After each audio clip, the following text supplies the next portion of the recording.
right, so for anybody who was at Deadwood last year, this is kind of the spiritual continuation of Luke's initial talk on the drone renaissance about using drones as attack vectors for cybersecurity. But tonight, we're going to flip the coin. We're going to be talking about using FPV drones and LoRa radio technologies to bring back communications when everything else is dead in a disaster scenario. So if the grid dies tonight, if cell towers, internet, power goes out, how do you get people to know where to find you? First off, who are we, and why should you trust us about this? Well, for starters, we look like this. Me when I was a kid, Luke, not so long ago. The TISM is absolutely vibrating through this picture. But in reality, I am a licensed ham operator. I have an amateur extra. I have been playing around with radio technologies ever since I was a kid. I did radios and hardware when I was in the Air Force, as well as sysadmin and volunteer operations with volunteer fire department, ARES, emergency MCOM, things of that nature. Luke. So I've been into drones for probably about 15 years now. As soon as I first saw how they could be used in remote environments for 3D mapping, because I have a geology background before I dropped out of that and went into IT. And I was in the National Guard. The last 3 years of that, I was on a hazmat task force, which was under Homeland Security and FEMA. We did a lot of missions and training on that. And a lot of those situations could have been alleviated with the use of better radio and intel from a drone. But that wasn't really a thing 15 years ago. And if all of that isn't credence enough to the level of Operation Autism standing on this stage right now, we are both survivors of at least 10 years of EVE Online each. God bless us. We're not going back. Come on. There we go. All right, so in terms of the audience, who is this for? So this is going to be for the FPV and the radio nerds and makers, people who volunteer with MCOM, emergency communication. You can use this technology for business continuity if you want to. It's directly applicable. However, we are not going to be talking about it in that context tonight. But if you have questions about it, please feel free to reach out to me later or to Luke. And this is also going to be just for your general community responders. You can have a church response group for disaster recovery. It can just be a group of friends who want to have robust systems in place. So we got a lot to talk about, so let's take a seat. Unfortunately, haircut fits. I don't think Dan is with us tonight. So this is a continuation in a lot of ways of the talk that I did at Deadwood on the fireside chats. This one we're talking about why you would select certain drone frames. We're talking about legal and ethical requirements, particularly around Part 1597 and Part 107 with the FAA. The design and implementation of these Meshtastic LoRa networks, what gear to pick for these radio communications, and how to deploy it with incident coordination. So what responders need. So when the grid dies and power goes out, communications usually goes with it. Year before last, when Hurricane Helene hit Western North Carolina, I actually drove through it that night. A 3.5-hour drive took me about 10. There was no visibility because of the rainfall.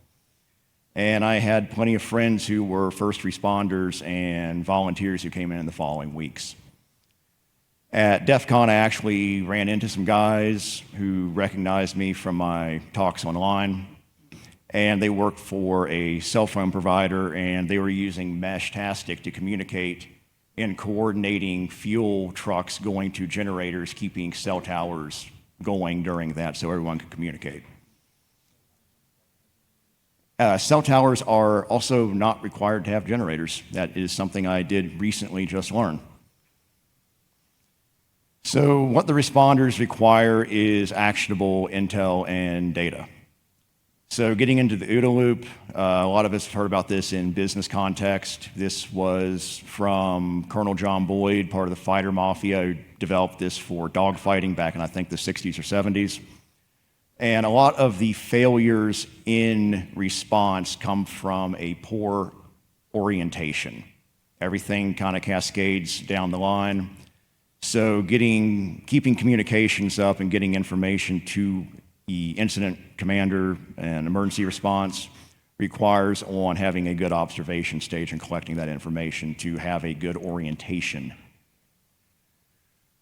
So the areas this matters most are the areas that are prone to disasters. It could be the Gulf Coast, Tornado Alley in the Midwest, Appalachia with flooding, and areas with fragile infrastructure such as Haiti. So there is a hierarchy of communications and disasters. Video is required for ISR, which is intelligence, surveillance, and reconnaissance. Surveillance is more passive and over time, with reconnaissance being more actionable and having a time requirement. It requires more power and bandwidth, right, to get that information back to who it needs to go to. Voice can be done over radio, but to get the most critical information, it can be done over text with getting rapid needs assessments done for FEMA, for example. So the rapid needs assessments, like how many people are there, what is their current condition, what is their current situation with food, water, shelter, infrastructure. And one of the solutions that has appeared in the last few years is drones. A lot of this has been pushed forward by the war in Ukraine with how drones are used primarily to destroy things. This could be used for collecting information in a flooded valley where roads have been washed out, Hurricane Helene. In 2016, so I'm from West Virginia. In 2016, we had what was the millennium floods that wiped entire towns out. I believe around 70 people died in those, most of them from my hometown. And one of my friends actually was a river guide, and he took a DJI Phantom up and was helping the National Guard and police look for people down the river. And with drones, you can combine this with radio to get a better range for Meshtastic. So one example workflow would be doing a thermal scan. There's been a lot of these stories coming out in the last 6 months because more emergency response departments across the country, particularly the bigger cities, are getting drones and they're using them to find missing people. They go out, mark them, and then they send a helicopter or tell the people on the ground where to go.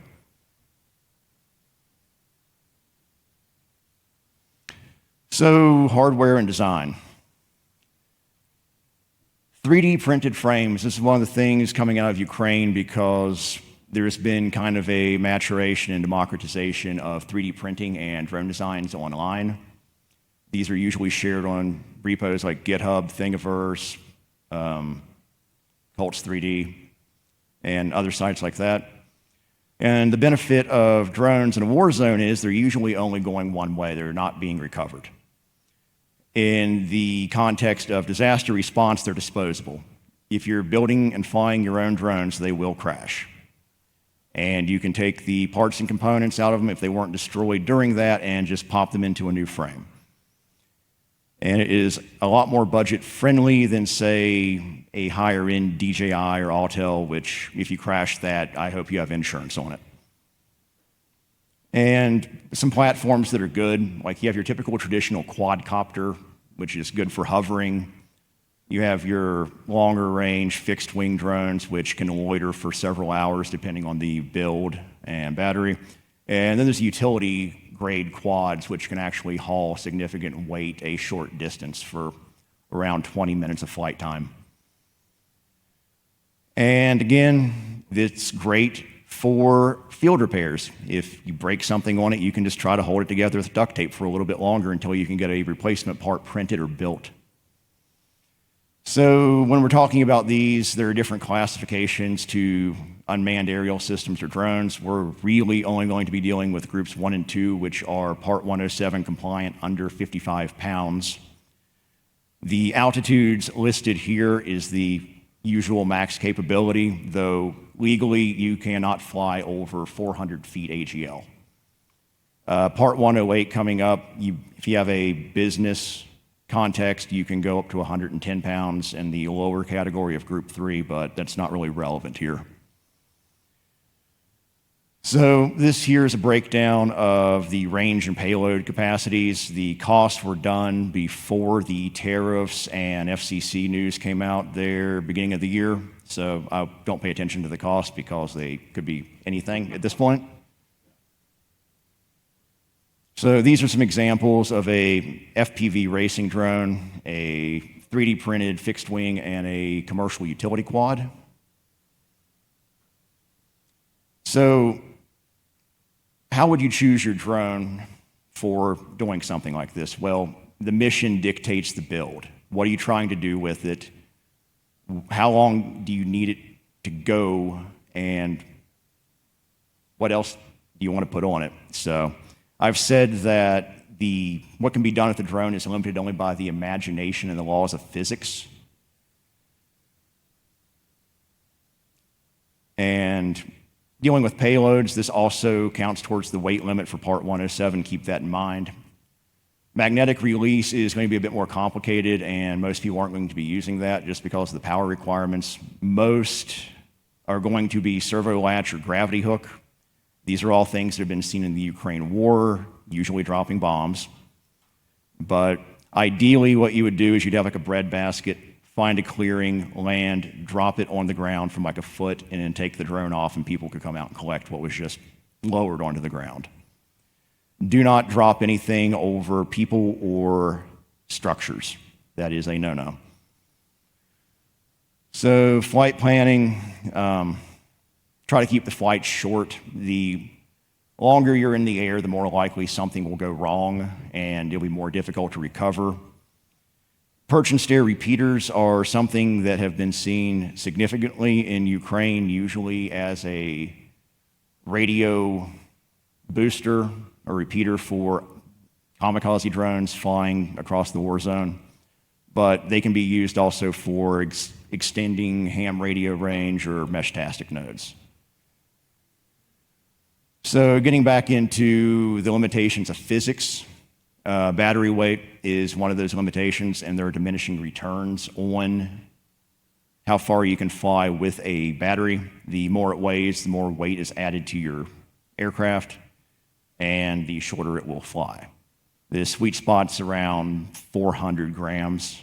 So we've seen several situations where having thermal imaging on a drone has been proven to save lives. For example, in Indiana back in 2024, there was a young boy, about 7. He was missing overnight in a cornfield, and they were able to find him at 1:30 in the morning with a thermal drone because his heat signature was able to stick out enough. Rescuers were able to guide ground crew directly to him, and they got him with a dog, and it was able to get him home safely. Very fortunate because it was really cold that night, if I remember correctly. I think it was like winter or early spring. But dual camera FPV setups are available. You can get a camera that does visible light as well as thermal and IR. You can get these camera packages for $250 to $300 on the budget end, all the way up to $800 for a mid-range, and you can bolt it in wherever a normal camera package would fit on a radio or on a drone. It'll give you the ability to search and scan with thermal, and then you can get a little bit closer, figure it out, and then you can ping where that GPS location is to go in and drop a Meshtastic node if you don't already have one ready to deploy underneath the search drone. So a standard operation flow for search and rescue, you're going to go in, you're going to scan the area, use your thermal if you have it, mark hot spots to go in and investigate, descend and verify visually whenever possible. Don't just rely on the thermal reading. And then you're going to mark the location if it is of interest, and then send in a Meshtastic unit or whatever radio technology you're using, and then that will enable the victim or survivors to relay messages back to incident command and the first responders, letting them know what their requirements are, if they have food requirements or medical, whatever the case may end up being. Some big things to note about drone operations, safety, and coordination. First off, know your weight thresholds.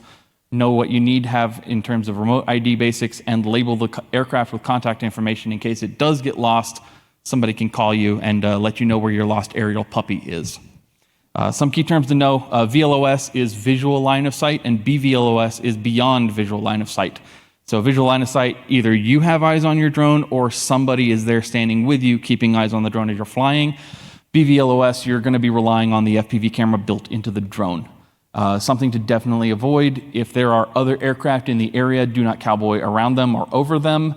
Descend under 400 feet and get the heck out of Dodge and let them take care of whatever they are doing. Additionally, you need to be checking for temporary flight restrictions through the FAA or TFRs. Also, if helicopters or other rescue aircraft are there, again, you are not player number one. Fall back, coordinate with incident command. They might have another assignment for you in a different area to do some preliminary work. Visual understanding of what a TFR looks like. So for those of y'all who remember when Kerrville and Hunt, Texas got flooded over 4th of July last year in 2025, it was an absolute tragedy that was caused by an absolute torrential rainfall in an area that could not absorb it. And the river rose, I think it was 20 or 30 some odd feet in 24 hours. They had, the smaller circle is a TFR centered on Hunt, Texas.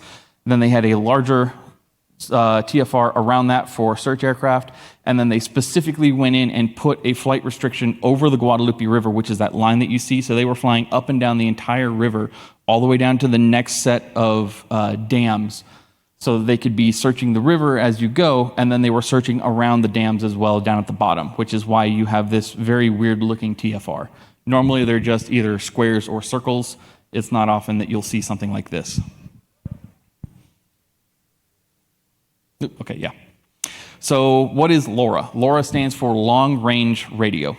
It is going to be an open source, encryption-capable mesh networking radio technology. Typically, you're going to see it under the name of either Meshtastic or Mesh Core. They're two separate things. We'll go over that here in a minute. But they are low-power, wide-area network radio communications designed for long distance and low data. You're not going to be able to do voice with this. You're not going to be able to do video, but you can get either text or like environmental sensor data, things of that nature, as well as GPS coordinates similar to APRS with ham radio or with DMRS. Typically, these are going to have a range of like 3 to 6 miles per device. It can be relayed further depending on which protocol you are using, and they are very low cost. You can get a text and GPS capable device anywhere from 30 to 90 bucks. A little bit more if you want to have a touch screen, something like that. But there are other ones that you can just pair via GPS to your phone and then use an app on your phone to text that way. Some of the proven hardware that a lot of people use, there's the LilyGo T-Beam. It includes GPS and the battery on board. That one is one you'll need to pair. A LilyGo T-Deck has an actual keyboard on it. It looks very similar to a BlackBerry. There will be pictures here shortly. You can build your own with a Haltech ESP32 LoRa board and then just build on top of that for whatever you need. And then SenseCap also makes a device called a P1, is a solar-powered repeater, and they make a little credit card-shaped tracker called the T1000E that is very handy, very effective. T1000E is a great starting point if you want to dip your toes into Meshtastic and feel it out. One great thing is it's starting to see a resurgence or an insurgence of Heartland adoptions. A lot of people are using it for rural off-grid resilience, family bug-out bags. People are standing up local community nets. Here in Denver, there is a huge Meshtastic presence. I was up in my room earlier, fired up my T-Deck, and I saw, I think, 72 or 73 nodes within range of this building, which is fantastic. They are on Discord as well if you want to look them up and say hi. Come on, there we go. All right, so Meshtastic versus Mesh Core. They're very similar, but they're going to have separate use cases. Meshtastic is a true mesh. All the devices are going to be relaying your messages. So for those of you who have networking knowledge, Meshtastic is going to be similar to a layer 1 hub. You send out a packet and everybody gets it, whether they're the intended target or not. The good thing is no infrastructure is going to be needed, although it is beneficial. You can fire up a couple of nodes and immediately you're just off to the races, so long as they're all configured for the same channel.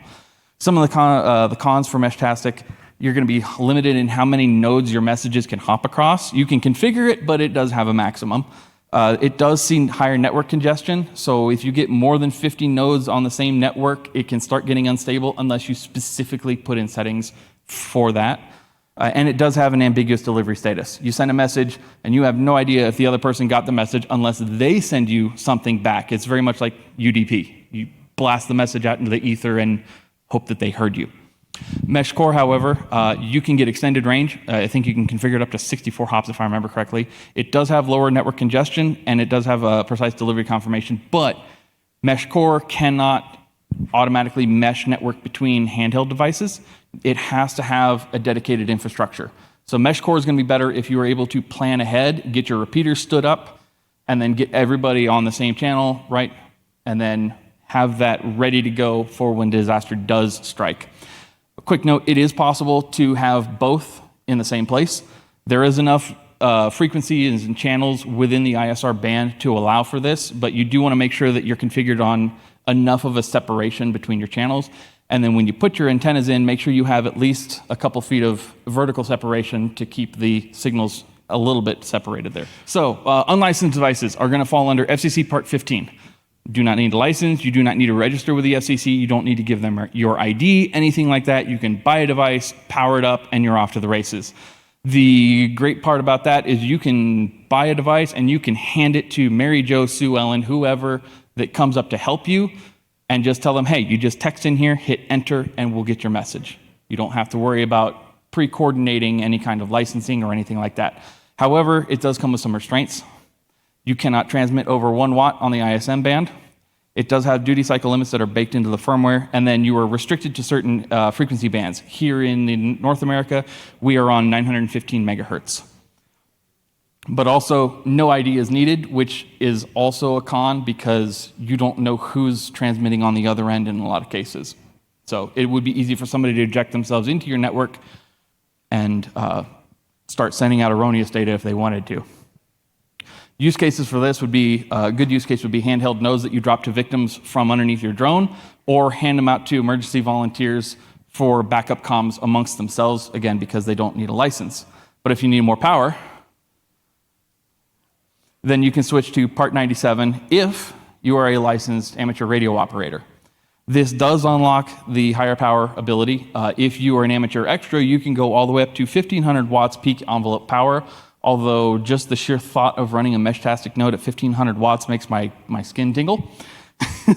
But you at least need a technician class. You don't need to go above that for mesh on Part 97, but at least a technician class. You need to broadcast your ID or your call sign every 10 minutes, and you are not allowed to use encryption or use it for commercial use or profit.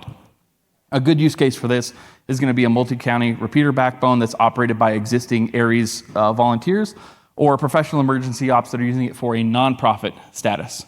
But big thing to remember is Part 97 means no encryption, so anything that's configured for Part 97 cannot talk to things that are configured for Part 15 because typically they are encrypted on that side by nature, or just default. So again, choose the framework of based off of what your mission parameters are for each device. You can segregate them. You can have Part 15 handhelds to talk locally, and then you can have dedicated ham operators talking separately on a Part 97 repeater backbone to get messages out over longer distances if you need it. So node types for your different missions. Very similar to with drones, the mission parameters are going to dictate what you're going to be using, but in general, you're going to have 2 or 3 different node types. You're going to have handheld nodes most likely. So these are typically going to be ESP32 with a LoRa radio chip, and they're typically going to have GPS. They're going to have small batteries and a simple screen with buttons or a keyboard. Some of them will have the ability to generate either canned or pre-typed messages. Some of them have a keyboard that you can put in. Solar repeaters are also going to be pretty much a staple for this. It's going to be the same radio and microcontroller unit. It's going to have a larger battery with a solar panel, and typically going to have a charge controller, so hopefully it doesn't blow up because you don't want your batteries to be blowing up and causing a fire threat. And then typically you're going to want them to be weatherproof, and they're always going to be on. In most cases, you will have it configured to where as soon as it starts seeing a trickle charge off of the solar, even if that thing killed the battery, it's going to fire itself back up, similar to Wake on LAN. And then you're going to have an airborne node is always going to be helpful. You can use a Meshtastic node mounted to the drone that you dropped the handheld node off of with for the victims, and then you can have it either perch and stare or slowly circling overhead to help get the signal up and over because of visual line of sight considerations. Some commercial off-the-shelf options. The LilyGo TDEC Plus is great. I have one up in my room right now. I checked these prices last week, so hopefully these are still accurate. You can get one of those for about $82. A LilyGo T-Echo is also going to be about $53. In terms of repeaters, you can get either a rack wireless Wish Mesh repeater mini for about $110, or the SenseCap Solar Node P1 or P1 Pro for anywhere from $70 to $100, depending on how you have it configured with GPS, batteries, you name it. There's a ton more. I just grabbed 4 of the most common as an example. If you want to build your own, this is going to be a quick breakdown for the bill of materials. In most cases, you're going to be looking at anywhere from 30 to 50 bucks in materials off of current pricing to get one of these built. Pre-tariff, this was like 20 bucks at most. But additionally, you're going to want to build rugged nodes, especially if you are in inclement weather for disaster recovery. You're going to want to have some form of IP65 or 67 capable box. You can get those off the shelf. You can custom 3D print your own shells with ASA. Do not print it inside unless you have really good ventilation, because that is toxic as hell. And then gaskets and O-rings, you can either buy those off the shelf. You can 3D print them with TPU if you want to at home. It works really great for this. Cable management, use cable lines for your antenna and power. That way you're keeping that seal. You can throw some desiccant packs inside the case as well, and then use vent plugs for pressure equalization if you are in an area that is expected to see any kind of pressure changes. Some specific environmental challenges that you're going to be seeing, if you're down along like the Gulf Coast or something like that, heat and humidity is a big killer for electronics. Appalachia, it's going to be cold and humidity or cold and wet. And then if you're placing it anywhere outdoors, especially on rooftops or on a tower, I almost said antenna, on a tower, you're going to have to take into consideration UV exposure for any long amount of installation time. But one pro tip, test your nodes in a sweat box before deployment if you're really worried about it. But for shorter term deployments, it's not going to be that big of a deal because you're only going to be out there for a couple of days, hopefully. Some quick power budgeting notes. This is going to change as technology improves because devices will get more power efficient, solar charging will be more efficient, so on and so forth. But for a general build using a RAC 19007 and a RAC 4631 LoRa module, you're looking at roughly about 250 milliamp hour power draw per day.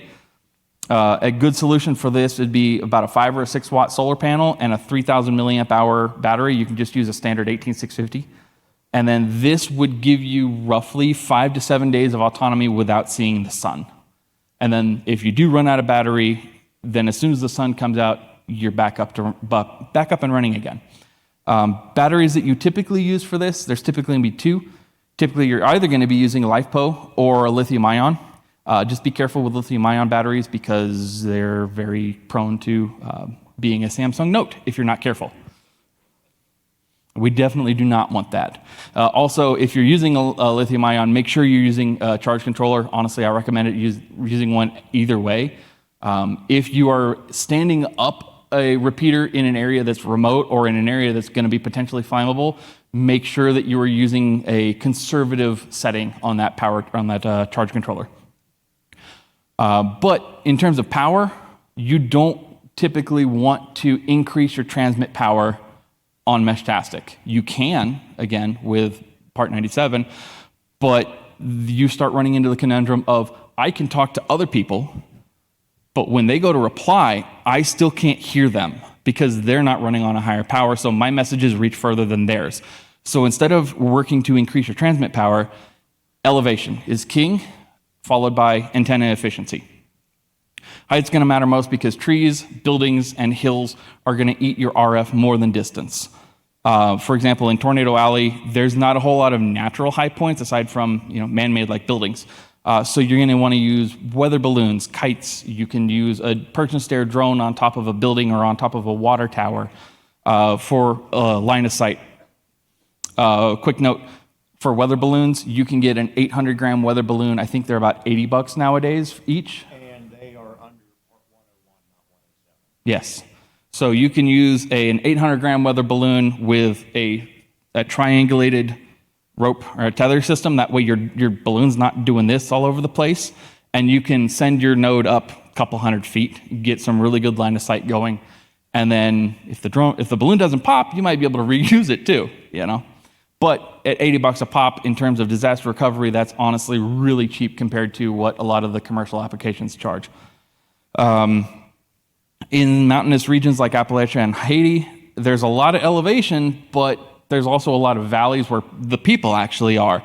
And so you run into your signals getting blocked by the geography. So typically, you want to place your nodes on top of the ridges and then have it transmit down into the valley. Don't put your repeaters down in the valley. Just let them talk down there. Other ways to get some quick gains in terms of elevation, you can get an arborist line, throw a line up in a tree, and just pull your radio up there. Church steeples and flagpoles are also a really great way to go. And then again, you can use a perch and stare drone as just a quick get it up there, quick and dirty. So RF propagation, height is king. At low elevation, your radio signals are going to be blocked by a lot of stuff. The main challenge is getting your signal cleanly to wherever it needs to go. And so now we get into the math of it. Why does this actually matter? Which brings us into the Fresnel zone. There we go. So I'm not going to bore you with the math on this. We're not going to actually stand here and run through it. But the Fresnel zone, if you think about it, visually is a football that gets stretched between the transmit and receive nodes. For best rule of thumb, you want at least 60% of your Fresnel zone to be above whatever line of sight restrictions you have, buildings, trees, hills, you name it. And then if we take that and we plug in 10 kilometers, for an example, this is what we're going to wind up with. We're going to have a maximum radius of our Fresnel zone at the midpoint is about 93 feet, 94 feet, and 60% of that is roughly 56 feet. So if we assume we have a 25-foot high building in the way, then we need to add 25 to whatever that 56 number is, which would give us 80, 85? Something like that. My brain is not doing math right now, but make sure that your antennas are going to be high enough to get 60% of your Fresnel zone over those obstructions. So the other consideration for efficiency on LoRa is your antennas. Typically, you're going to have roughly 4 different types of antennas for LoRa. You're going to have a rubber duck. Most devices are going to come with a rubber duck if they have an external antenna. It's omnidirectional, has very little bit of gain, but not much. Actually, in some cases, it's actually a negative gain. But they're flexible antennas, and they're great for portable nodes. Throw one on your T-deck, whatever it's going to be. Whip antennas are going to be slightly longer. They're typically metal. They're going to have a little bit of gain, and they're going to be great for ground or vehicle installations. Think of the metal antenna on your truck or on your car, right? That's a standard whip antenna. Once you start getting into directional stuff, you have a Yagi, which looks like TV antennas. You have to aim them, though, because they're directional. The trade-off that you get, though, for them being restricted to only seeing in one direction is you get great gain, you get great signal amplification out of it. But it has to be aimed, and it will not talk in anywhere that it's not aimed. Additionally, you'll also see, quote-unquote, helical springs. And I say quote-unquote because typically these are going to be inside the case and embedded either on the device or on the board. You're not normally going to see a helical spring antenna because they're internal. Quick note on coax discipline. Your coax between your radio and the antenna, keep it as short as possible. Every bit of length that you add injects a little bit of signal loss, and with low power, you need every ounce of signal to get out. That is your best friend. When you're doing new antennas and new coax, throw on a tiny signal amplifier or a signal analysis or something like that, a tiny SA, and verify to make sure that your antenna and your coax are working properly. In terms of antenna gain, just going to leave you with this. The higher the gain number, the more focused the antenna transmission is going to be. High gain antennas are going to be really great for long distance links. However, they're only going to be looking straight ahead. So if you need to go down, like for example, if you're putting a node on top of a mountain ridge, you need to look down, you need a lower gain number to be able to have a better envelope of your projection. So dealing with planning and deployment, there are legal and ethical guidelines. Getting into a lot of the planning, if a general rule of thumb with flying drones, if you do not want to be standing outside in the weather, your drone will not fly in the weather. So to get around this is kind of to plan before disaster. So identifying high-risk areas, getting permission and working with local EMS to figure out infrastructure permission, and getting involved with other volunteers and creating channels and naming conventions for certain things. And additionally, when power goes out, you're not going to have access to the internet. So should keep more analog information around, laminated sheets, checklists, maps, a tablet with backup battery with everything you need preloaded onto it, and get together with volunteers and local fire departments, a lot of these people, probably some overlap, and run tabletop exercises. And then after any incident, do an after-action review to discuss what can be better done next time. So none of this stuff's going to be quick, and you're not going to do all this at once. It will take months to half a year or more, depending on the area you're in, how many people you have to deal with, or the lack of. So before anything happens, you should figure out where you're going to stage in coordination with emergency services, what exactly you're going to do with a drone or a radio setup. Are you primarily going to be establishing perch and stare drones for mesh communication? Are you going to be flying a reconnaissance drone looking for people after dark if there isn't a availability or shortage of manned aircraft? And then eventually finding a place to run drills and then iterate and improve on that. So we have several case studies. Oklahoma, tornadoes. There were some use of Meshtastic in this. I think this is 2022? When was that outbreak? 2022? Yeah. In which case they actually did use Meshtastic nodes with solar panels to establish area, and they did have some people with DJIs out looking for people in the rubble. So how this would work is this kind of situation, you would have a drone with a handheld mesh node or a radio, lower it down to an area that's kind of cut off. That way people can communicate information back and forth. That way incident command can figure out where everything's at and to allocate resources. The more drones you have, that's more of an area you'll be able to cover for a longer period of time. And Haiti, years ago with the earthquake, these were very remote locations that got knocked out, and they used radios and solar panels to communicate to get information instead of sending people up on foot or vehicle if they could get them up some of those valleys. So a kit would be like one repeater and 10 handhelds, around $800. If there's no satellite, it's not carrier dependent, and it runs on solar. And the next time a disaster happened, these are left behind. Those people already have that infrastructure in place. So for a rough cost breakdown, and again, these numbers are kind of in flux right now because of the state of the global economy. But in general, a handheld node, regardless of whether you're building one yourself or you're buying one, you're going to be looking at roughly $50 to $100, depending on what capabilities you need. For a solar repeater, $150 to $250 is actually on the north end. You can get a good solar repeater with some GPS built into it for about $100, and then plan on spending a little bit more for a better antenna specific to whatever use case you're going to have. For a good starter kit, at least for three handhelds and one repeater, you're probably going to be looking in the $400 to $700 range, especially if you're spending a little bit more on more premium devices. But if you're going for the most basic budget, you can get a repeater and 8 or 10 handhelds, again, for about $800. Now, as Luke was saying in our dry run for this, to keep it creamy with you, Chief, some of the things that this cannot do and is not intended to do. It is not intended to replace official search and rescue operations or aviation ops whatsoever. This is intended to be a first responder or a community response thing to start getting people the help they need until FEMA or whatever official recovery operations are underway, and then you can coordinate with them and ask if you can supplement them if you want.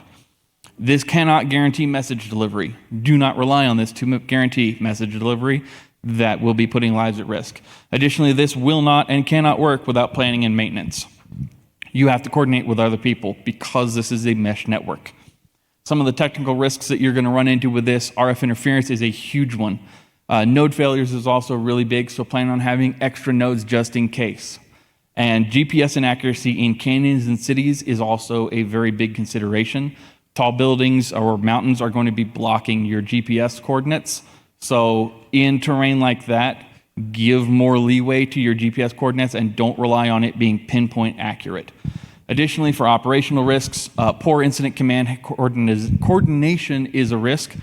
Also, drones are just naturally hazards to manned aircraft and personnel just by sheer nature of them. And also, gear theft and misuse is another thing that you are going to need to take into account.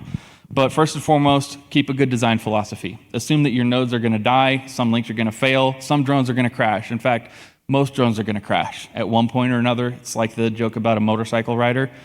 Either they've laid their bike down, they're lying to you about never having laid their bike down, or they're about to lay their bike down. Make sure that you're building redundancy and graceful degradation into your plans and your systems. Fail soft, fail often. Next steps, so documentation and code. Spin up a project repo. That way everybody in your community has one central place to keep all their documentation. You can keep track of what's going on. You can store your bill of materials, your 3D models for what you're printing there.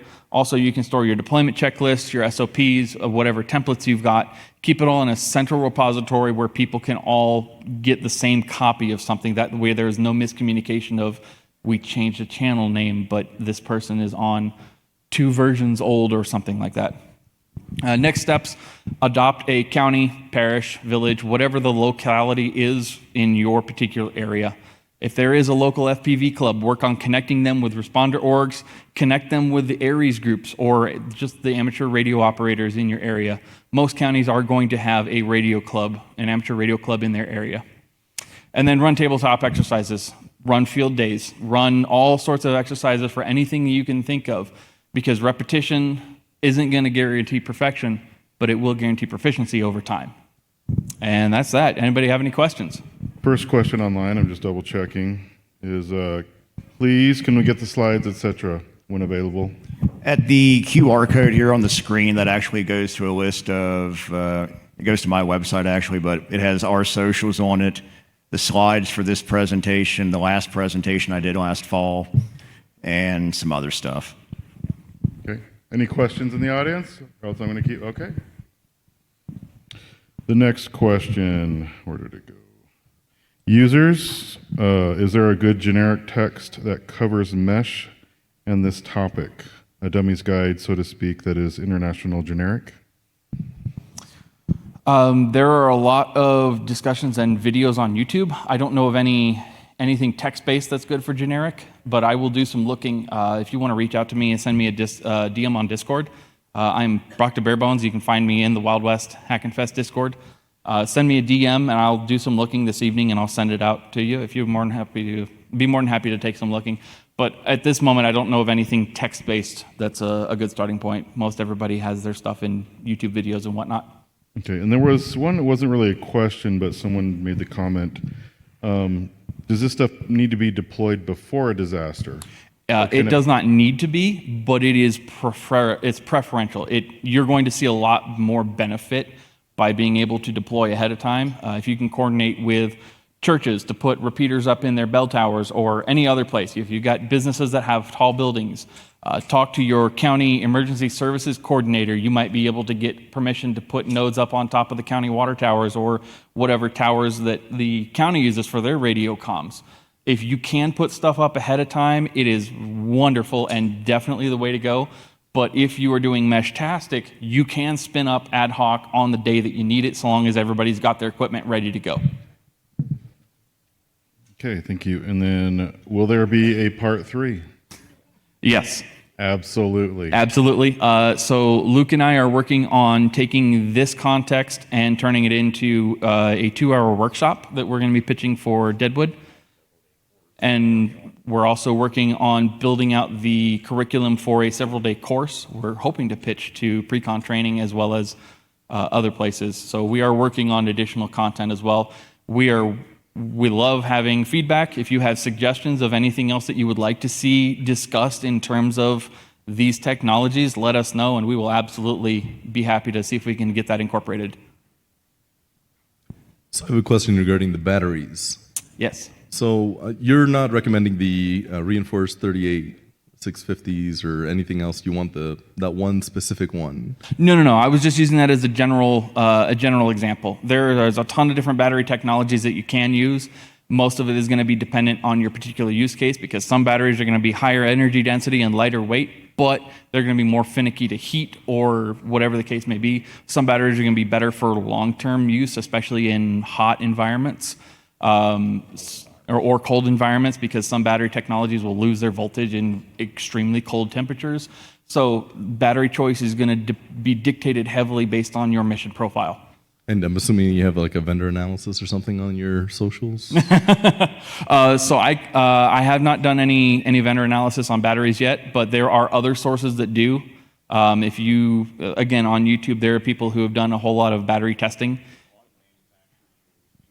Yes, manufacturer data sheets are also going to be your friend in most cases. Sometimes they're a little bit vague, but at least it'll give you an idea. Also, join your local radio groups. I know most Meshtastic groups, they have a Discord server. Hop in, ask them what they're using in your particular locale. You'll probably have a lot better success with that because they'll have knowledge of all the different things to take into consideration that I wouldn't be able to think of for somebody else, or where somebody else lives, right? Because I grew up in Central South Texas, Central Florida. Luke grew up in Appalachia. So our knowledge is predominantly in that.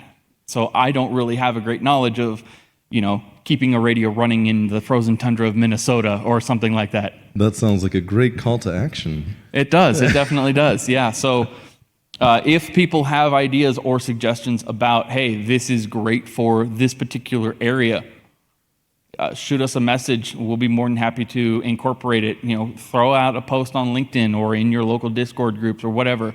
Take this talk and then, go present something based off of it to your local ham radio club and try and drum up some local support, something like that, because an effort like this is 100% community-based. It succeeds when other people buy in. Much like a good cybersecurity program, you cannot do this on your own and expect it to succeed. You got to get support.